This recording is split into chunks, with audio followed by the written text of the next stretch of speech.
In this video, we will be covering use of the matching network and using it to improve plasma etch depth accuracy in the Oxford plasma etching systems.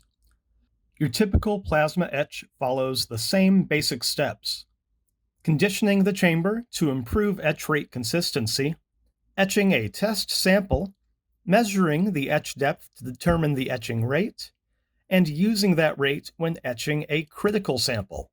What you may not know is that your etch rate may be reduced at the start of your recipe. Observe the following.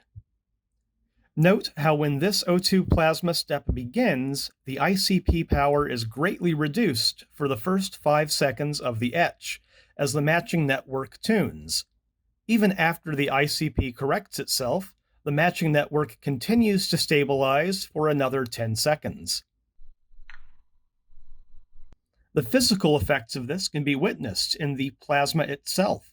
Note how the plasma is visibly dimmer for the first 5 seconds of the etch, until the ICP fully activates. During these 5 seconds, the plasma is not etching at the same rate as the rest of the recipe. This won't have a large impact on rate calculation for longer etching, but can have major implications for shorter etches. Fortunately, this issue can be compensated for. Optimizing a recipe is a simple task. During your initial condition step, note the 4 capacitor values toward the end of your recipe and plug them back into your etch step.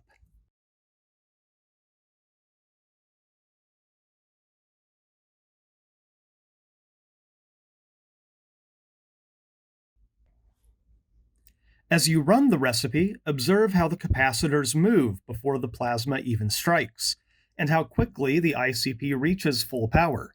This can also be seen through the side window. The difference can also be seen looking at the plasma data logs. Look at the comparison between the untuned and tuned ICP forward power and DC bias charts. For more information on this topic, see the links below or contact the Cleanroom staff.